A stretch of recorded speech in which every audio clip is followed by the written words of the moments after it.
بسم اللہ الرحمن الرحیم۔ السلام علیکم۔ آپ دیکھ رہے ہیں ڈی ڈی پی انالیٹیکا۔ ان دنوں میں نئے چیف آف آرمی اسٹاف کی اپوائنٹمنٹ اور اس کے بعد آج چینج آف کمانڈ، اس کی سرمنی، اسی کی گہمہ گامی رہی اور اس کی وجہ سے دوسری بعض چیزوں کے اوپر جو کہ ہو رہی تھیں ان سے توجہ ہٹی رہی۔ آپ کو یاد ہوگا کہ چیف آف آرمی اسٹاف کی اپوائنٹمنٹ کے لیے جو سمری موو کی گئی تھی اس میں 6 آفیسرز کے نام تھے، ان میں سے 2 نے بننا تھا اور باقی 4 جو ہیں وہ پیچھے رہ جاتے، اور اس لحاظ سے آپ یوں کہہ لیجئے کہ کوئی بہت بڑا بھوچال نہیں آیا، اس وجہ سے کہ سینیورٹی کے اوپر اور میرٹ کے اوپر یہی 2 حضرات ٹاپ پہ تھے جن کو پروموٹ کیا گیا۔ یہ خوش قسمتی تھی کہ اس وقت میرٹ اور آپ کی سینیورٹی ان لوگوں کی وہ تقریباً میچ کر رہی تھی، ایک ہی جیسی تھی۔ لہذا ان حالات میں یہ اندازہ تھا کہ یہ جو پروموشن ہے یہ اسی طرح ہوگی جیسے کی گئی ہے، باوجود اس کے کہ جنرل عاصم منیر کی پروموشن یا اس کی سینیورٹی وغیرہ، اس کی ڈیٹ آف ریٹائرمنٹ کے حوالے سے اس کو متنازع بنانے کی کوشش کی گئی، لیکن بصورت حکومت نے اپنی پاورز استعمال کی۔ اب ہوا یہ ہے کہ اس کے بعد دونوں حضرات نے جو اوپر تھے، ان 2 کے بعد فیض حمید صاحب، general Faiz Hameed and general Azhar Abbas, ان دونوں نے استعفے ٹینڈر کر دیے۔ پیچھے نعمان رہتے ہیں اور اس کے ساتھ ساتھ جنرل عامر ہیں۔ یہ 2 حضرات انہوں نے کوئی استعفیٰ وغیرہ نہیں دیا۔ یہ دونوں استعفے فوری طور پہ منظور ہو گئے۔ اب جنرل اظہر عباس اپنے طور پہ وہ سوچ سکتے ہیں کہ وہ ایک کمپیٹنٹ آفیسر تھے، chief of the general staff تھے۔ Chief of the general staff ایک بہت اہم عہدہ ہے اور اس پہ بیٹھا ہوا اگر آفیسر پروموٹ نہیں ہوتا تو لازماً اس کو ایک سیٹ بیک ہوتا ہے، ایک صدمہ ہوتا ہے، جس کی وجہ سے وہ شاید دل برداشتہ ہوں اور انہوں نے چھوڑنا مناسب سمجھا ہو۔ اور ویسے بھی آرمی میں ایک ایسی آپ کہہ لیجئے کہ ایک ٹریڈیشن موجود ہے جس کی وجہ سے لوگ عموماً اگر وہ محسوس کریں کہ وہ پروموشن کے رن سے باہر نکل گئے تو وہ چھوڑ جاتے ہیں۔ لیکن یہاں پہ جو کیس خاص طور پہ میں ڈسکس کرنا چاہتا ہوں وہ ہے جنرل فیض حمید کے بارے میں۔ جنرل فیض حمید جو ہے وہ بیچارہ پروموٹ ہوتا نہ ہوتا، وہ الگ بات ہے، چونکہ سینیورٹی میں لوگ اوپر میرٹ میں موجود تھے تو چانسز تو نہیں تھے کہ وہ پروموٹ ہوتے، لیکن اس کے بعد جو انہوں نے رف ٹائم دیکھا، یعنی ان کو آئی ایس آئی سے زبردستی جب ہٹانے کا پرائم منسٹر نے رکھنا چاہا، لیکن آرمی نے انسسٹ کیا، ان کو وہاں سے ہٹایا اور پھر پشاور اور پشاور سے اٹھا کے پھر ان کو بھاولپور، اور یوں لگا جیسے ایک آدمی جو کہ ایک وقت پہ آنکھ کا تارا تھا، منظور نظر تھا، وہ آج نظر سے گر چکا ہے۔ یہ کیوں ہوا؟ اس میں بہت ساری کہانیاں، بہت سارے قصے، میں نے کالم بھی دیکھا، ایک آدھ لکھا ہوا اس پہ، جس میں کچھ اور ایک سازش کا تانا بانا بنا ہوا ہے، جبکہ ایسا نہیں ہے۔ کہنے والوں نے کہنا شروع کر دیا کہ جناب عمران خان جو ہیں وہ چاہتے ہیں کہ میڈیا کی آواز بند کر دی جائے، وہ چاہتے ہیں کہ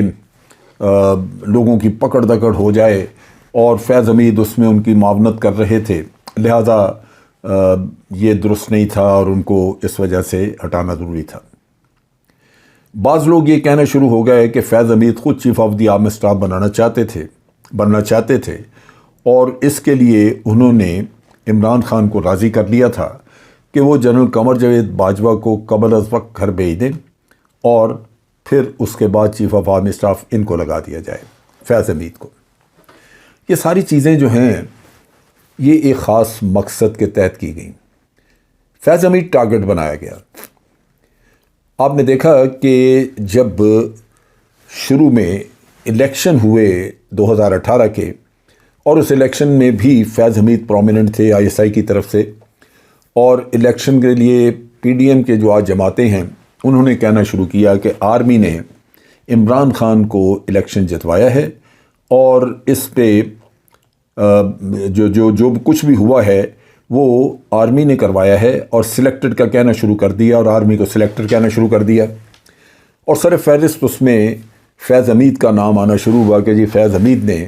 یہ کام کروایا۔ اب آپ ذرا سوچئے کہ فیض حمید اس وقت ایک میجر جنرل تھا، فیض حمید اس وقت ڈی جی سی تھا وہاں پہ آئی ایس آئی میں۔ کیا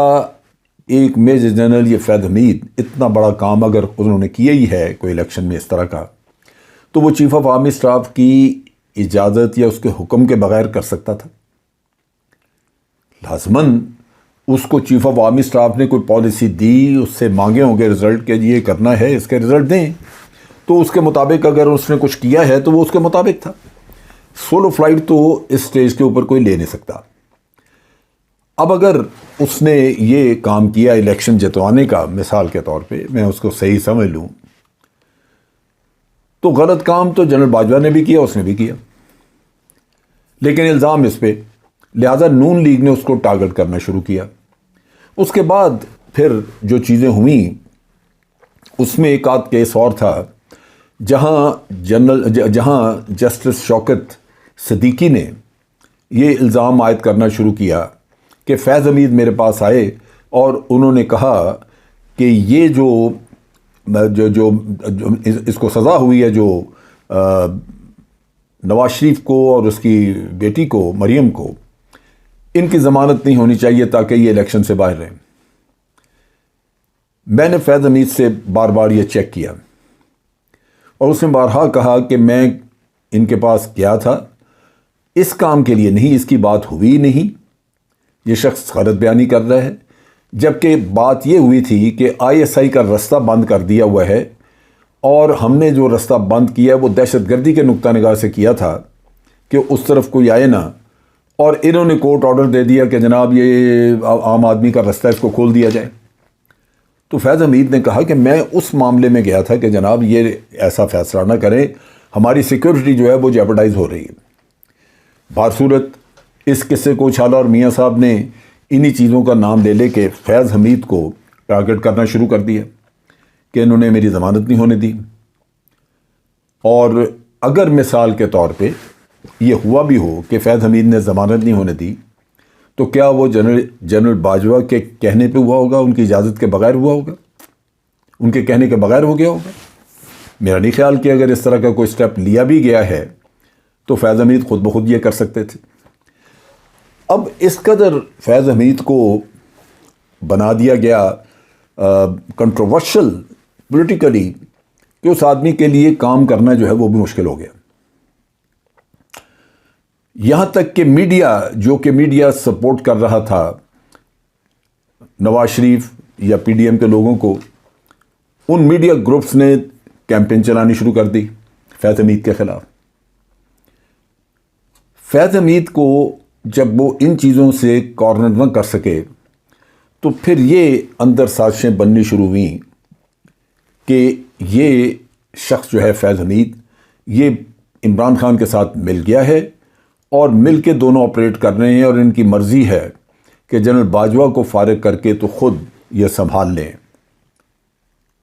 chief of the army staff خود بن جائے۔ یہ وہ سازش تھی جو فیض حمید کو نظر سے گرانے کے لیے کی گئی، کیونکہ اس سے پہلے فیض حمید کو پوری طرح سپورٹ حاصل تھی جنرل باجوہ کی،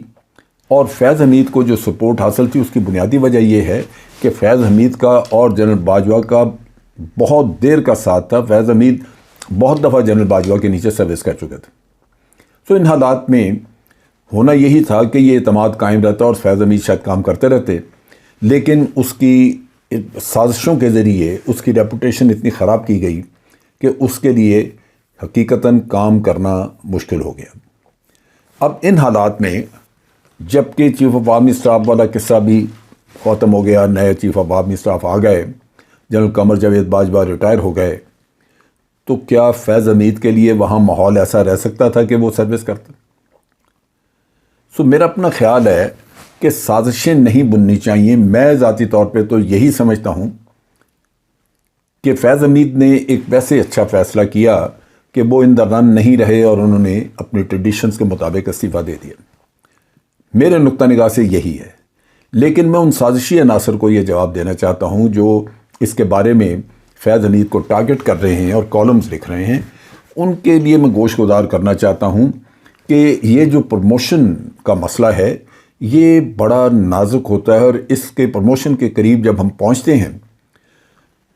چونکہ یہ پولیٹیکل پروموشن اور پولیٹیشنز نے پروموٹ کرنا ہے، تو پولیٹیشین اپنی مرضی کے لوگوں کو آگے لانے کے لیے دوسروں کے بارے میں کوئی نہ کوئی ایسا شوشہ اور سازش چھوڑتے رہتے ہیں۔ اس میں کوئی عجب نہیں کہ یہ پی ایم ایل این کی طرف سے چیز چلائی گئی ہو کہ عمران خان جو ہے فیض حمید کو چیف بنا کے جنرل باجوہ کو گھر بھیجنا چاہتے ہیں،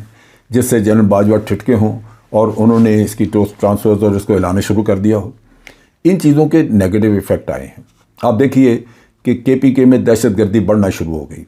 ایک تجربہ کار کور کمانڈر وہاں بیٹھا تھا جس کا آئی ایس آئی میں ہونے کی وجہ سے تجربہ تھا، طالبان کے ساتھ رابطے تھے، وہ شاید وہاں پہ زیادہ مفید تھا، لیکن یہ چیزیں نہیں دیکھی گئیں اور سازشوں کو ذہن میں رکھتے ہوئے اس آدمی کو ٹارگٹ کیا، ورنہ تو سپر سیشن یا آپ کہہ لیجئے کہ وہ رن میں نہیں رہے پروموشن کے تو شاید ویسے ہی وہ چھوڑ رہا ہے۔ میرے نقطہ نگاہ سے تو انہوں نے ویسے ہی چھوڑا ہے،